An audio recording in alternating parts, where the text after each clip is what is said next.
আমরা যারা এখন পৃথিবীতে বেঁচে আছি, এই 800 কোটি বা 1000 কোটি মানুষ, কোনো না কোনোভাবে কিন্তু আমরা সবাই এই 80টা পরিবারেরই সন্তান।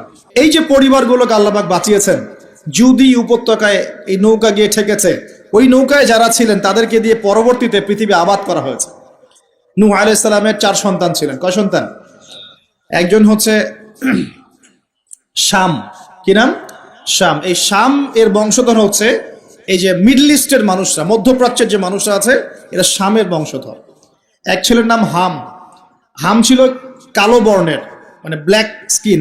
এই হামের বংশধর হচ্ছে আফ্রিকান কন্টিনেন্টে যে মানুষগুলো আছে, আফ্রিকান কন্টিনেন্ট, এই যে কালো কালো মানুষগুলো, তারা কিন্তু হামের বংশধর। একজন হচ্ছে ইয়াফাস। ইয়াফাস হচ্ছে ওই ইউরোপিয়ান যারা, এরা হচ্ছে ইয়াফাসের বংশধর, সাদা চামড়া। আরেকজন সন্তান ছিল, তার নাম সম্ভবত কেনান। এই সন্তান নৌকায় ওঠে নাই। সে বলেছিল, তার বাবা তাকে ডাকছিল, নৌকায় আসো, আল্লাহর আযাব থেকে আজকে কেউ বাঁচাতে পারবে না। সে বলছে যে আমি পাহাড়ে উঠে যাব, পাহাড় আমাকে সেভ করবে। নবী পরিবারের সন্তান হওয়ার পরেও এই কেনান পানিতে ডুবে মারা গেল। আল্লাহ পাক তাকে বললেন, হে নূহ, লাইসা মিন আহলিক, সে তোমার পরিবারের কেউ না। নূহ আলাইহিস সালাম বলছেন, আল্লাহ, সে আমার সন্তান, তাকে মাফ করে দাও। আর আল্লাহ পাক বলছেন, লাইসা মিন আহলিক, সে তোমার পরিবারের কেউ না। মানে আল্লাহর হুকুম আহকাম না মেনে চললে নবী পরিবারের সন্তান হয়েও কেউ আল্লাহর গজব থেকে বাঁচতে পারবে না। আর আমরা তো কিছুই না, আমরা কিছু। তা আমাদের অহংকার শোভা পায়, আমি অমুক আলেমের সন্তান, অমুক মুহাদ্দিসের সন্তান, অমুক বক্তার সন্তান, হ্যাঁ, অমুক পলিটিশিয়ানের সন্তান, অমুক রাষ্ট্রনেতার সন্তান। এইসব জাতি, বর্ণ, গোত্র, এগুলো আল্লাহর আযাব থেকে বাঁচাতে পারবে না যদি কোরআন সুন্নাহ ফলো না করে চলে। এটা মূল কথা। আরো সামনে যান। এবার ইব্রাহিম আলাইহিস সালামের যুগটা আপনাকে দেখাই। ওই যুগের সময়টা দেখেন, বলে আসরি। ওইখানে আল্লাহ রাব্বুল আলামিন ইব্রাহিম আলাইহিস সালাম এবং তার অল্প সংখ্যক অনুসারীকে উদ্ধার করেছেন, বাঁচিয়েছেন। নমরুদের এই বিশাল রাজত্ব আল্লাহ পাক ধসিয়ে দিয়েছেন, কি দেন নাই? আল্লাহ সুন্নত পরিবর্তন হয়েছে? হয়। আল্লাহ পাক ইব্রাহিম আলাইহিস সালামকে আগুনের পরীক্ষা থেকেও বাঁচিয়েছেন, আর নমরুদকে সামান্য মশা দিয়েই মেরে ফেলেছে। আল্লাহ সুন্নত কোনো পরিবর্তন হয়নি। নবী মূসা আলাইহিস সালামের যুগে যান, ফেরাউনের বিশাল বাহিনী, এখনকার এই রাশিয়ান বা ন্যাটো বা ইউরোপিয়ান কন্টিনেন্টে যত আছে, এই সবগুলোকে একত্রিত করলেও মনে হয় ফেরাউনের বাহিনীর মতো হবে না। এই পুরো বাহিনীটাকে মনে হয় 1 ঘন্টার মধ্যেই আল্লাহ পাক লোহিত সাগরে ডুবিয়ে মেরে দিলেন, একদিনের মধ্যেই। আল্লাহ পাকের কোনো পরোয়া নাই। আর মূসা আলাইহিস সালামকে আল্লাহ পাক উদ্ধার করলেন। আল্লাহ পাকের সুন্নত এটাই, যুগে যুগে, বলে আসরি, একই সুন্নত। আজ জাতির কথা দেখেন, বিশাল আকার দেহের মানুষ ছিল, একদম তাল গাছের সমান সমান লম্বা। তার একটা কথা বলতো, মান আশাদ্দু মিন্না কুওয়া, আমাদের চেয়ে শক্তিশালী কে আছে, তারা বলতো এই কথা। আল্লাহ পাক ওদেরকে 6 দিন 7 রাতের মধ্যেই এই বাতাসের তীব্র বেগে উপড়িয়ে দিলেন। খেজুর গাছের কাণ্ডের মতো ঘরের সামনে পড়ে থাকলো, কেউ বাঁচাতে পারলো না। বাঁচাতে পারলো? পরের জেনারেশন আসলো সামুদ জাতি, তাদের নবীর নাম কি? সালেহ আলাইহিস সালাম। সালেহ আলাইহিস সালাম দাওয়াত দিলেন, তারা দাওয়াত কবুল করলো না। আল্লাহ পাক সালেহ আলাইহিস সালাম এবং তার সাথীদেরকে বাঁচালেন সামুদ জাতিকে। বজ্রপাত, বিদ্যুৎ চমকায় না, বিদ্যুৎ, এই বিদ্যুৎ দিয়ে পুরো সামুদ জাতিকে আল্লাহ পাক ধ্বংস করলেন। কিভাবে ধ্বংস করলেন জানেন? একবার খালি একটা শব্দ হয়েছে, বিকট এক শব্দেই শেষ। একটা বিকট শব্দ, ব্যাস, এক শব্দে সবার জান চলে গেছে, জান কবজ হয়ে গেছে এক শব্দের মধ্যে। সামুদ জাতি শেষ। একটা জাতির নাম ছিল মাদিয়ান, কওমে মাদিয়ান। এই জাতির নবী ছিলেন শুআইব আলাইহিস সালাম। এই জাতির পাপ ছিল, তারা মাপে কম দিত। কি করত? আজকে যারা ব্যবসা করে মাপে কম দেন, সতর্ক হয়ে যাবেন। একটা জাতির উপর দুর্ভিক্ষ নেমে আসে তখন, যখন ওই জাতি মাপে কম দেয়। আমাদের সমাজে প্রচুর ব্যবসায়ী আছেন যারা মাপে কম দেন, ভেজাল খাওয়ান, একদিনের খাবার আরেক দিন খাওয়ান, মিথ্যা কসম করে পণ্য বিক্রি করেন, এবং মানুষকে বিষ খাওয়াতেও দ্বিধাবোধ করেন না, সামান্য কয়টা টাকার জন্য। সামান্য কয়টা টাকার জন্য। কয়দিন আগে দেখলেন না, এই যে বিরিয়ানি একটা রেড করলেন, দেখেন নাই? ওই যে 2 গ্লাস খাওয়াচ্ছে, খান, আপনারা খান, ওরা খাবে না, ওরা খাচ্ছে না। এরকম ব্যবসায়ের সংখ্যা কি কম না বেশি? সবখানেই প্রতারণা। আমি এদিকে আসছি পরে ইনশাআল্লাহ। মানে শেষ জামানার সবচেয়ে বড় সমস্যাগুলোর মধ্যে একটা হচ্ছে বিশ্বাসহীনতা, প্রতারণা। এই জামানায় আমানত উঠে যাবে। কি উঠে যাবে? আমানত উঠে যাবে। আমানতদার ব্যক্তি খুঁজে পাওয়া যাবে না। নবীজি বলছেন ফোসকার মতো মনে হবে, ফোসকার মতো। গায়ে ফোসকা পড়লে যেমন 2 একটা দাগ থেকে যায়, এরকম আমানতদার ব্যক্তি রেয়ার খুঁজে পাওয়া যাবে। মানুষ বলবে অমুক গ্রামে একটা আমানতদার ব্যক্তি আছে, এত রেয়ার হয়ে যাবে। সবখানে প্রতারণা। ঢাকার মতো শহরে যারা আমরা থাকি, মানুষের চোখে মুখে গেলে অবিশ্বাস, খালি অবিশ্বাস, কেউ কাউকে বিশ্বাস করতে পারে না। কেউ যদি একটা ভিক্ষুক যদি এসে গ্লাসের মধ্যে নক করে বলে যে আমাকে 2টা টাকা দেন, আমি ভাত খাইনি 3 দিন, বিশ্বাস করতে কষ্ট হয় যে সত্যি সত্যি নিচ্ছে না মিথ্যা মিথ্যা নিচ্ছে, এত অবিশ্বাস এখন। তারপরে ভিক্ষারও সিস্টেম, বলে যে আমাকে একটা কম্বল কিনে দেন, বড় বড় ফিগার চাচ্ছে, বড় ফিগার, আমি শাড়ি কিনবো, আমি লুঙ্গি কিনবো, মানে সবার কাছে এই কথা বলে বলে সে টাকা উঠাচ্ছে। পরে গিয়ে দেখেন ওই টাকার একটা অংশ সে মাশাআল্লাহ নষ্ট করে ফেলছে, আর একটা অংশ দিয়ে কি করছে জানেন? শুনলে অবাক হয়ে যাবেন। একটা কোলের বাচ্চাকে নিয়ে ভিক্ষা করছে। কোলের বাচ্চাটা সে হায়ার করে আনছে একজনের কাছে, ভাড়া নিয়ে আসছে, সেটা তার বাচ্চা না, অন্য কারো বাচ্চা ভাড়া নিয়ে আসছে, এবং সেই বাচ্চাটাকে ঘুমের ওষুধ খাইয়ে দেয়। কি খাইয়ে দেয়? ঘুমের ওষুধ খাইয়ে দেয়, ফিডারের সাথে অন্য কিছুর সাথে ঘুমের ওষুধ খাইয়ে দেয়। বাচ্চা ঘুমায়, আর বাচ্চাকে ফেলে রেখে সে বলে যে বাচ্চা অসুস্থ, চিকিৎসার জন্য টাকা দেন। মানুষ টাকা দিয়ে যায়, কেউ দেয় কেউ দেয় না, দিয়ে যায়। এই যে একটা টাকা হয় সারাদিন শেষে, বাচ্চা ঘুমিয়ে আছে, বাচ্চা ঘুমের ওষুধ খাওয়া। তারপরে এই বাচ্চাটার ওসিলায় যে টাকাগুলো সে আর্ন করলো হারাম পথে, এর একটা অংশ সে এই বাচ্চার আসল পিতামাতাকে দিবে, দিয়ে বাকি অংশ সে সিন্ডিকেট করে খেয়ে ফেলবে। এটাও হয় ঢাকা শহরে। তাহলে এই যুগে আপনি কাকে বিশ্বাস করবেন? কিভাবে বিশ্বাস করবেন? এটা অবিশ্বাসের যুগ চলছে। জনগণ সরকারকে বিশ্বাস করতে পারে না, সরকার জনগণকে বিশ্বাস করতে পারে না। সমাজ নেতা জনগণকে বিশ্বাস করতে পারে না, জনগণ সমাজ নেতাকে বিশ্বাস করতে পারে না। একজন ইমাম সাহেবকে মুসল্লি বিশ্বাস করতে পারে না, মুসল্লিকে ইমাম সাহেব বিশ্বাস করতে পারে। কোনো কোনো ক্ষেত্রে একটা ওয়াজ মাহফিল হচ্ছে, ওয়াজ মাহফিলের আয়োজক কমিটিকে বক্তা বিশ্বাস করতে পারে না, বক্তাকে ওয়াজ মাহফিলের কমিটি বিশ্বাস করতে পারে।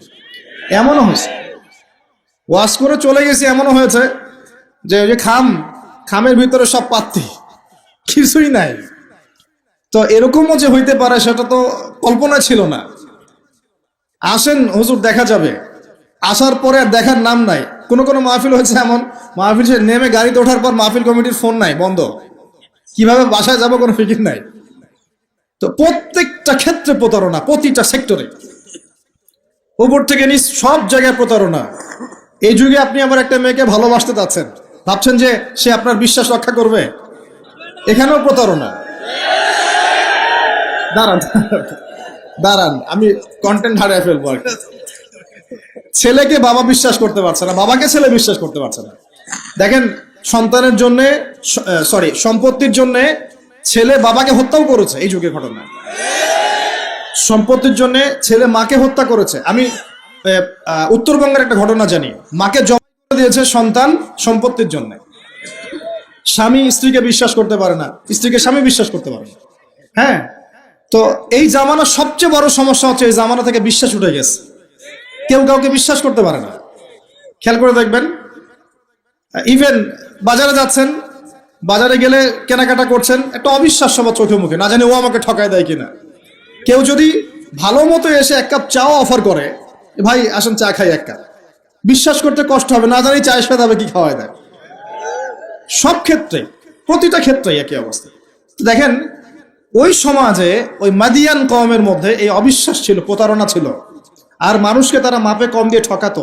যে সুন্নত এখন চলছে, এখনো সে কোরআন আল্লাহ পাক কেন নাজিল করছেন, কেন এত ইতিহাস বলছেন? কারণ শেষ জামানার এই উম্মতে মুহাম্মাদি সাল্লাল্লাহু আলাইহি ওয়াসাল্লামের মধ্যে এই সমস্ত সমস্যাগুলো আবার নতুন করে দেখা দিবে। এই কারণেই তো আল্লাহ পাক আমাদেরকে জানাচ্ছেন, আগে এটা হয়েছে, সতর্ক থাকো। কেন কোরআনে বারবার মূসা আর ফেরাউনের কথা আসছে? 136 বার আছে নবী মূসা আলাইহিস সালামের কথা ফেরাউনের সাথে। এতবার কেন, যেখানে আমাদের নবীজির নাম মাত্র 4 বার? কেন এতবার? কারণ শেষ জামানায় উম্মতে মুহাম্মাদের সময়ে মূসা এবং ফেরাউনের সময় যা যা হয়েছিল এগুলোর পুনরাবৃত্তি হবে আবার। আল্লাহ পাক সচেতন থাকতে বলছেন, বারবার কোরআন এগুলো রিপিট করছেন। ইতিহাস কেন ব্যাখ্যা করছেন আল্লাহ পাক? বলে আসরি, সময়ের কসম, সময়কে মূল্যায়ন করেন, সময়ের পিছনের দিকে তাকিয়ে দেখেন সময় কত সময় চলে আসছে। এই কমে মাদিয়ান মাপে কম দিত। আমরা যারা ব্যবসা করি, আল্লাহর ওয়াস্তে মাপে কম দিবেন না।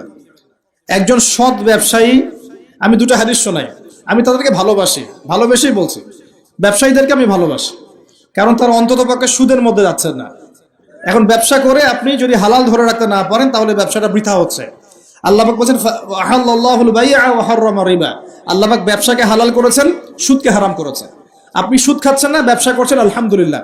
কিন্তু যদি আপনি মাপে কম দেন, মিথ্যা কসম করে পণ্য বিক্রি করেন, সিন্ডিকেট করেন, মাল ইচ্ছা করে মজুদ করে পরে দাম বাড়িয়ে দেন, এই যে 2 নম্বরে যদি করেন, আমানতের খেয়ানত করেন, তাহলে আপনাদের এই পাপের কারণে পুরো জাতির উপর দুর্ভিক্ষ নেমে আসবে, এটা হাদিস। আর যদি আপনি সৎ ব্যবসায়ী হতে পারেন, নবী সাল্লাল্লাহু আলাইহি ওয়াসাল্লাম বলেছেন নবীদের সাথে শহীদদের সাথে আপনার হাসর হবে ইনশাআল্লাহ। একজন সৎ ব্যবসায়ী নবীগণ শহীদগণের সাথে ইনশাআল্লাহ তাআলা কিয়ামতের মাঠে হাসর করবে ইনশাআল্লাহ তাআলা। আমরা কি এটা চাই না? আর এক শ্রেণীর মানুষকে আমি ভালোবাসি, তারা হচ্ছেন পলিটিশিয়ান। কেন ভালোবাসি? কারণ তারা অ্যাটলিস্ট কাপুরুষতার পরিচয় না দিয়ে নিজের কাঁধে দায়িত্ব নিয়ে সমাজ সংস্কার করার চেষ্টা করছে। আমাদের সমাজে 2 ধরনের মানুষ আছে। এক, যারা খালি সমালোচনা করতে পারে, ভালো মন্দ কমেন্ট করতে পারে। আর এক শ্রেণীর মানুষ চ্যালেঞ্জ গ্রহণ করতে পারে যে আমি চ্যালেঞ্জ নিয়ে এটাকে পরিবর্তন করব। এই 2 শ্রেণীর মানুষ পাবেন আপনি। এক, কোনো কাজের না, সারাদিন কমেন্ট করতে পারে, এটা ভালো না, এটা ভালো, এটা খারাপ, এটা এই, এটা সেই, এটা করতে হবে, ওইটা, মানে এদেরকে আমি নাম দিয়েছি করতে হবে গ্রুপ অফ ইন্ডাস্ট্রিজ। মানে করতে হবে, এটা করতে হবে, ওইটা করতে হবে, এটা করা উচিত, ওইটা করা উচিত। খুবই বুদ্ধিদীপ্ত মানুষেরা, কিন্তু কাপুরুষ। কারণ নিজেরা চ্যালেঞ্জ গ্রহণ করে এটা বিপদ ফেস করে সামনে যেতে পারে। আলেমদের ভুল ধরছেন, আপনি নিজে আলেম হচ্ছেন না কেন? আলেমদের অনেকের ভুল ধরছে, তা আপনি পড়াশোনা করে আলেম কেন হচ্ছেন না? সমাজ পরিচালনাকারীদের ভুল ধরছেন, সমালোচনা করছেন, তা আপনি সমাজ চালাচ্ছেন না কেন? রিস্ক নিচ্ছেন না কেন? দাঁড়ান, আসেন এখানে। আপনি পলিটিশিয়ানদের সমালোচনা করছেন, তাহলে আপনি পলিটিশিয়ান কেন হচ্ছেন না?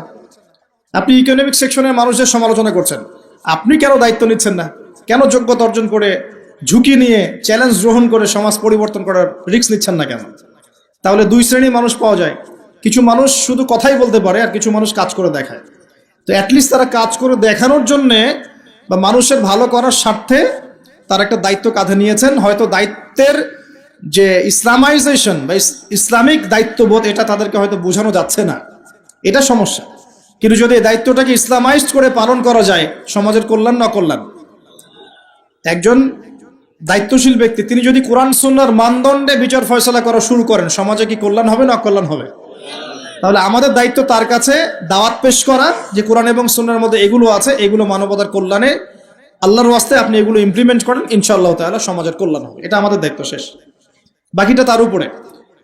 তো এখন ভালোবেসেই বলি, একটা হাদিস আছে, 7 শ্রেণীর মানুষকে আল্লাহ রাব্বুল আলামিন তার আরশের ছায়ায় ছায়া দিবেন। হাদিসটা শুনেছেন তো? 7 শ্রেণীর মানুষকে আল্লাহ পাক তার নিজের আরশের ছায়ায় ছায়া দিবেন, মানে তারা জান্নাতে যাবে ইনশাআল্লাহ। এই 7 শ্রেণীর প্রথম শ্রেণী হচ্ছে ন্যায়পরায়ণ শাসক। ন্যায়পরায়ণ শাসক, যাদেরকে আল্লাহ পাক শাসন ক্ষমতা দিয়েছেন, তারা যদি সমাজে ন্যায় বিচার প্রতিষ্ঠা করে, ইনশাআল্লাহ তারা আরশের ছায়া ছায়া পাবে। অতএব সব জায়গা থেকেই দিনের খেদমতে কাজ করার সুযোগ আছে কি নাই? আল্লাহ পাক আমাদের সবাইকে দিনের জন্য কাজ করার তৌফিক দান করুন। যে যেখানে আছি সেখান থেকে কাজ করার তৌফিক দান করুন। প্রিয় ভাইরা, এভাবে ইতিহাস বলতে থাকলে রাত 1টা বাজবে। শর্ট করছি, ঈসা আলাইহিস সালামের যুগে আসেন, ওখানে একই সুন্নত দেখবেন। অল্প মানুষ ইসলাম কবুল করেছে, আল্লাহ পাক তাদেরকে বাঁচিয়েছেন। বেশিরভাগ করে নাই, তাদেরকে আল্লাহ পাক ধ্বংস করে দিয়েছেন। নবী মুহাম্মদ সাল্লাল্লাহু আলাইহি ওয়াসাল্লামের যুগে আসেন, আবু জাহেল, আবু লাহাব, উতবা, শাইবা, এদেরকে আল্লাহ পাক কিন্তু ধ্বংস করে দিয়েছেন। আর নবী সাল্লাল্লাহু আলাইহি ওয়াসাল্লাম তার সাহাবীদেরকে আল্লাহ পাক সম্মানিত করেছেন। ওয়াল আসরি, সময়ের কসম, আল্লাহ পাক দেখাচ্ছেন আমাদেরকে প্রত্যেক যুগে যুগেই। খেয়াল করেন, প্রত্যেক যুগে যুগে ইতিহাসের শুরু থেকে শেষ পর্যন্ত যারাই আল্লাহ পাকের বিধানগুলো মেনে চলবে, তার নবীর আদর্শ মেনে চলবে এবং আল্লাহর বিরুদ্ধাচরণ করবে না, ইনশাআল্লাহ আল্লাহ পাক দুনিয়াতেও সফল করবেন, পরকালেও জান্নাত দিবেন ইনশাআল্লাহ তাআলা। আর প্রত্যেক যুগে যুগে যারাই আল্লাহ এবং তার রাসূলের বিরুদ্ধাচরণ করবে, নবী রাসূলের আনুগত্য করবে না, আল্লাহর বিধান মানবে না, দুনিয়াতেও ধ্বংস করবেন, পরকালে আযাব দিবেন ইনশাআল্লাহ। এই সুন্নতের কোনো ব্যতিক্রম হবে না। আল্লাহ পাক আমাদের সবাইকে এই কথাটা বোঝার তৌফিক দান করুন। এবার এই সময় বা মহাকালের কসম আল্লাহ পাক আরেকটা কারণে করেছেন, যুবক ভাই আপনি বোঝেন। এই সময় বা মহাকালের কসম আল্লাহ পাক আরো একটা কারণে করেছেন, সেটা হলো আল্লাহ পাক আমাদের হায়াতকে মূল্যায়ন করতে বলছেন। আল্লাহ পাক আমাদের হায়াতকে মূল্যায়ন করতে বলছেন। একটু চোখ বন্ধ করে রাত্রেবেলা চিন্তা করবেন। মনে করেন আপনার হায়াত 60 বছর। কত বছর? মনে করেন, ফর এক্সাম্পল, চোখ বন্ধ করবেন আজকে বাসায় গিয়ে ঘুমানোর সময়, দোয়া দরুদ পড়ে চোখটা বন্ধ করে ভাববেন আদনান ভাই কথাটা বলে গেছে, একটু ভাবি। এইটুক যদি ভাবতে পারেন আজকে বাসায় গিয়ে, আজকে ওয়াজ আমার সফল ইনশাআল্লাহ। এই যে 200 কিলো আসছি, আবার 200 কিলো যাব, ইনশাআল্লাহ সফল। কি ভাববেন প্রিয় ভাই? আমিও কিন্তু তরুণ, আমি কিন্তু বুড়া হয়ে যাই নাই। বুড়া হয়ে গেছে এখনো? আচ্ছা, আপনিও তরুণ। তরুণরা একটু ভাবি, চোখ বন্ধ করে ভাববেন যে আল্লাহ পাক আপনাকে সৃষ্টি করেছিলেন আল্লাহর ইবাদত করার জন্য। সূরা জারিয়াত 56 নম্বর আয়াত, ওয়া মা খালাকতুল জিন্না ওয়াল ইনসা ইল্লা লিয়াবুদুন।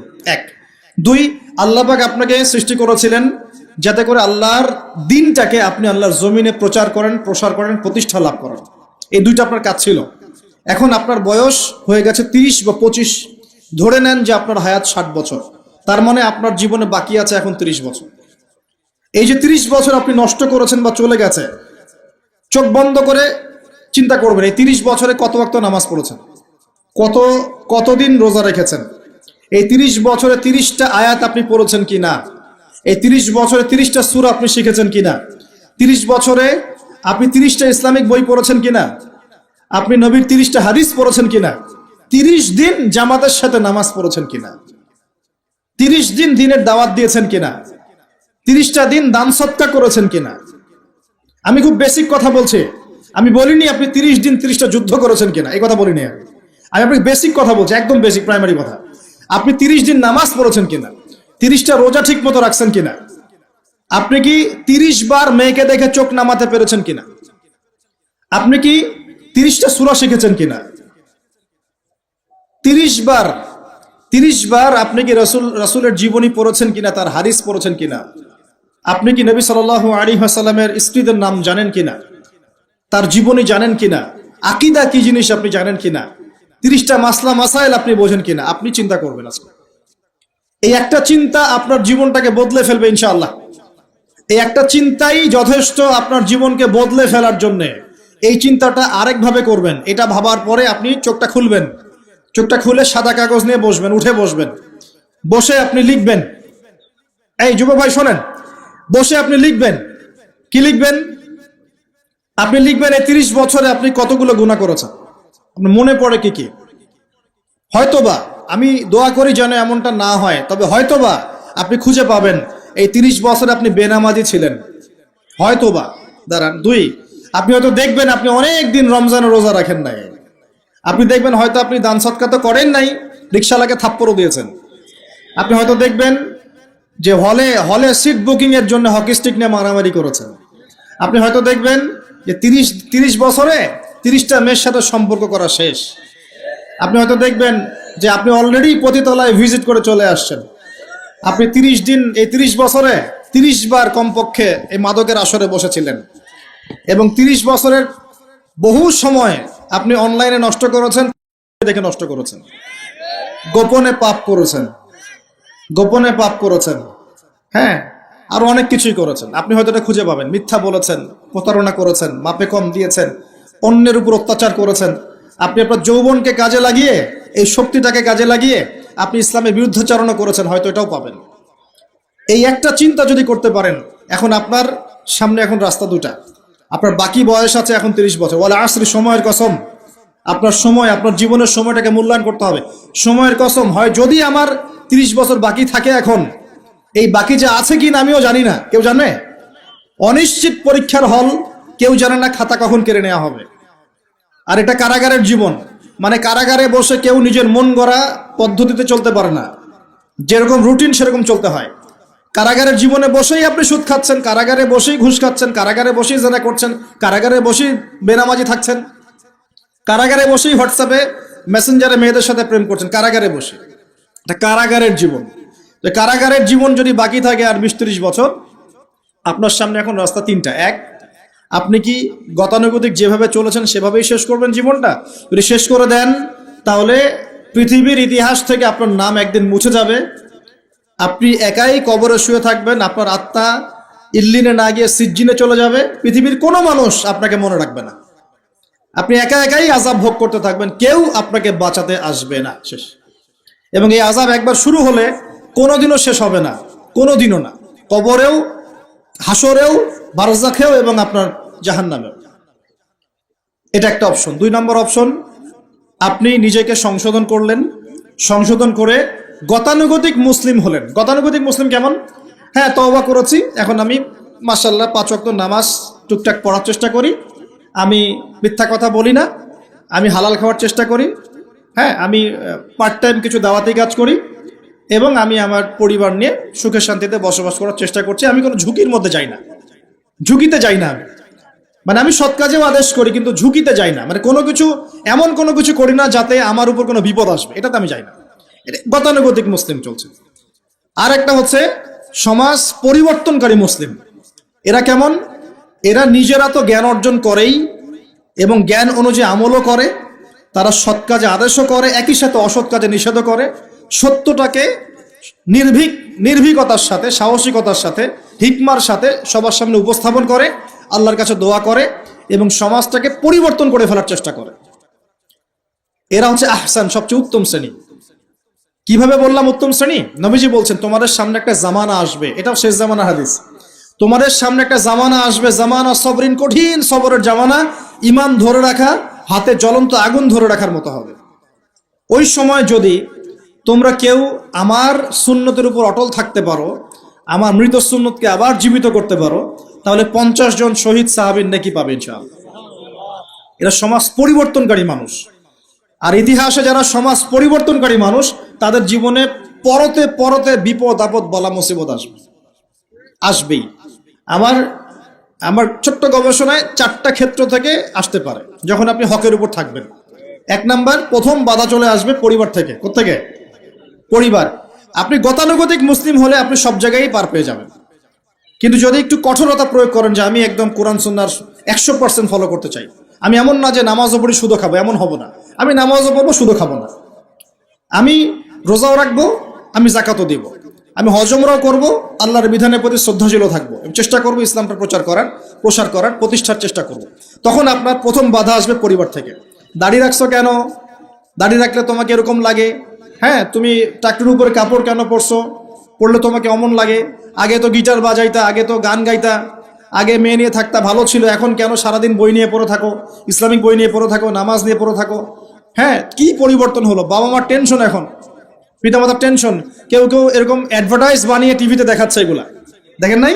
আগে ছেলে ভালো ছিল, হঠাৎ করে কি পরিবর্তন হয়ে গেল, হ্যাঁ, সুবহানাল্লাহ।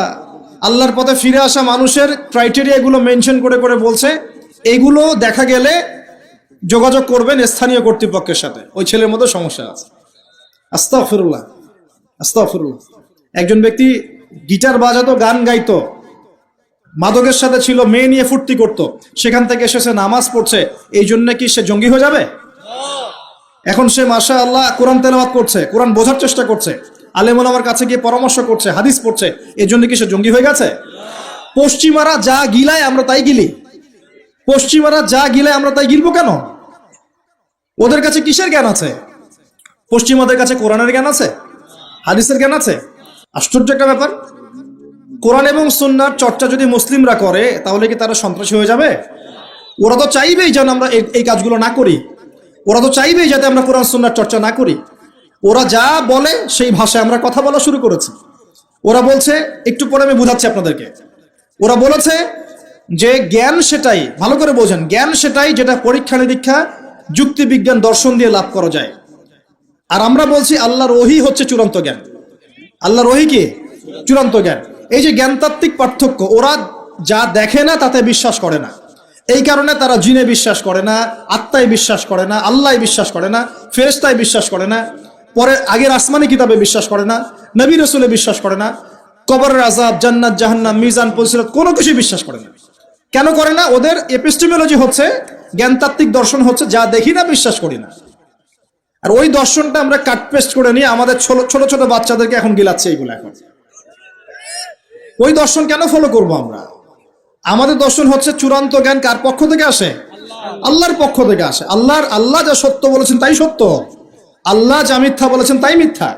আল্লাহর ওহী চূড়ান্ত সত্য মিথ্যার মানদণ্ড। মানুষের যুক্তি বিজ্ঞান দর্শন নয়। এই জায়গায় তো পার্থক্য, সে করেই তো পার্থক্য। এই জ্ঞানতাত্ত্বিক সংজ্ঞায় পার্থক্য বলেই তো আপনাকে ডারউইনের মতবাদ পড়াচ্ছে, কারণ সে তো বিশ্বাসই করে না যে মানুষকে আল্লাহ সৃষ্টি করেছে। আর আমরা বিশ্বাস করি আদম আলাইহিস সালামকে সৃষ্টি করেছেন কে। অতএব এই মতবাদের আমাদের কোনো প্রয়োজন নাই, কারণ আমরা তো জানি কোরআনে আল্লাহ পাক এটা বলেছেন। যে জানে না, যার কাছে কোরআন নাই, যার কাছে হাদিস নাই, তার ওই মতবাদের প্রয়োজন আছে, আমার তো নাই। তো ওরা যা বলে আমরা তাই গেলার চেষ্টা করি। ওরা এগুলো সংজ্ঞা শিখিয়ে দিয়েছে যে মুসলিম যুবকরা এরকম এরকম করলে তারা খারাপ হয়ে যাবে, এখন ব্যাস এটা প্রচার করা হচ্ছে। আশ্চর্য বিষয়। আমরা তো চাইবো প্রত্যেক ঘরে ঘরে কোরআনওয়ালা মানুষ তৈরি হোক, হাদিসওয়ালা মানুষ তৈরি হোক, নামাজি হয়ে যাক সবাই, তাহলে সমাজে শান্তি আসবে। একজন নামাজি ব্যক্তি বেশি ভদ্র হয় না বেনামাজি ভদ্র হয় বলেন? তা নামাজ মানুষকে শৃঙ্খলা শেখায় না, কোরআন মানুষকে মানবতা শেখায় না। কোরআন সুন্নাহর কোনো জায়গায় কি বলা আছে নিরপরাধ কোনো মানুষকে হত্যা করতে হবে?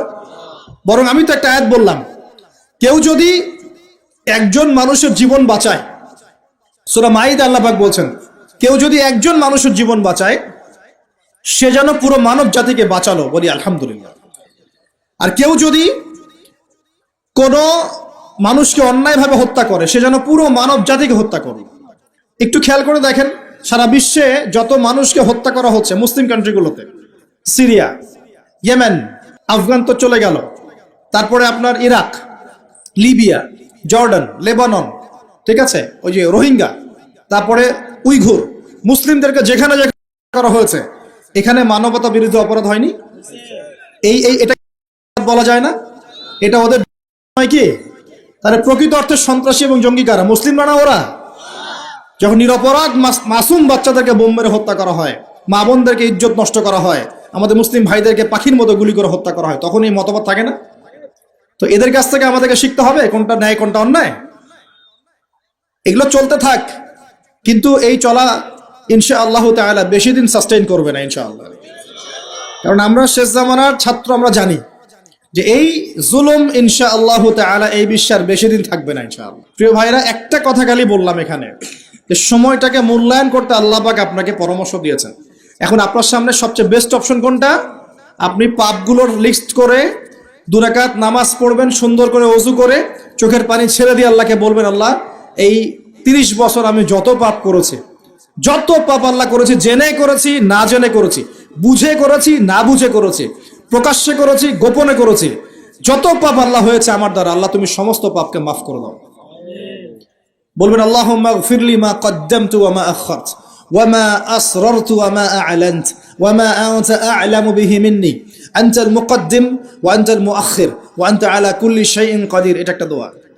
অথবা বলবেন আল্লাহুম্মা আনতা রাব্বি লা ইলাহা ইল্লা আনতা খালাকতানি আনা আবদুকা ওয়া আনা আলা আহদিক ওয়া ওয়া'দিকা মাস্তাতা'তু আউযু বিকা মিন শাররি মা সানা'ত আবুউ লাক বিনি'মাতিকা আলাইয়া ওয়া আবুউ বিযামবি ফাগফিরলি ফাইন্নাহু লা ইয়াগফিরু যুনুবা ইল্লা আনতা। এটাও পারেন না, বলবেন আল্লাহুম্মা ইন্নী যালামতু নাফসি যুলমান কাসীরান ফাগফিরলি মাগফিরাতান মিন ইনদিকা ওয়ারহামনি ইন্নাকা আনতাল গফুর। এটাও পারেন না, বলবেন রব্বিগফিরলি রব্বিগফিরলি। এটাও পারেন না, বলবেন রব্বিগফির ওয়ারহাম ওয়া আনতা খায়রুর রাহিমিন। রব্বিগফির ওয়ারহাম ওয়া আনতা খায়রুর রাহিমিন। আমার সাথে বলেন রব্বিগফির ওয়ারহাম ওয়া আনতা খায়রুর রাহিমিন। এতটুকু অন্তত বলবেন, বলে চোখের পানি ছেড়ে দিয়ে আপনি তওবা করবেন ইনশাআল্লাহ তাআলা। আল্লাহ পাক কি বলছেন শোনেন। আল্লাহ পাক বলছেন সূরা ফুরকানের শেষের দিকে, আল্লাহ পাক বলছেন ইল্লা মান তাবা, যে ব্যক্তি তওবা করে ফিরে আসবে, ওয়া আমানা এবং ঈমান নিয়ে আসবে, ওয়া আমিলা আমালান সালিহান এবং শতামল সম্পাদন করা শুরু করবে, মানে এরপর আর খারাপ কাজ করবে না, বাকি জীবন ভালো কাজ করবে। এরাই সেই ব্যক্তি, এরাই সেই সব মানুষ যাদের সমস্ত গুনাহকে আল্লাহ পাক নেকি দিয়ে পরিবর্তন করে দিবেন ইনশাআল্লাহ। শুধু গুনাহ মাফ করে দিবেন না, আল্লাহ পাক বলেছেন শুধু গুনাহ মাফ করব না, যদি গুনাহ হয়ে থাকে 1 কোটি, আল্লাহ পাক 1 কোটি নেকি দিয়ে পরিবর্তন করে দিবেন ইনশাআল্লাহ।